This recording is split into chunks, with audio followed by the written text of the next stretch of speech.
This subtraction strategy is called adjusting one number. What we'll do in both of these problems, this subtraction strategy is called adjusting one number. We're going to show this a couple of different ways, but what we'll do in both of these problems is we'll adjust one number in our equation just to get it a little,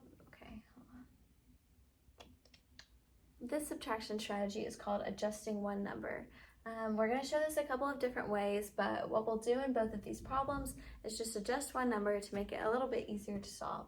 So for our first problem, we have 248 minus 39. So what I'm going to do is I'm going to keep the 248 how it is, and then add 1 to this 39 to make my new problem 248 minus 40. So that's a lot easier to solve, and that'll get me to 208. But now I have to undo whatever I did earlier. So we see that I added 1 here, but it's important to pay attention to where I added the 1. You'll notice that I subtracted an extra 1 in this new equation. So even though it says plus 1 here, I actually took away an additional 1 because instead of subtracting 39, I subtracted 40.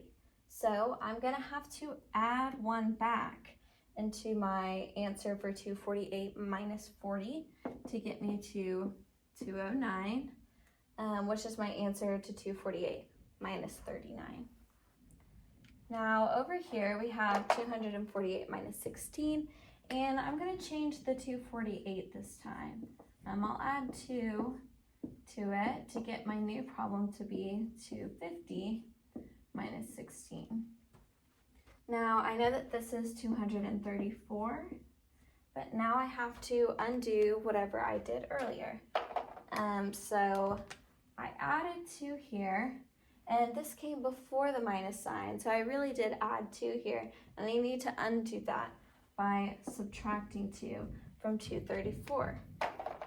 That'll get me to my new answer, which is 232. And is the answer to 248 minus 16. So just be careful with this one when you're undoing whatever you did during your work, because it can look a little different depending on what number you adjust, but just make sure that you're undoing whatever you did before instead of just knowing that you'll have to add or subtract at the end.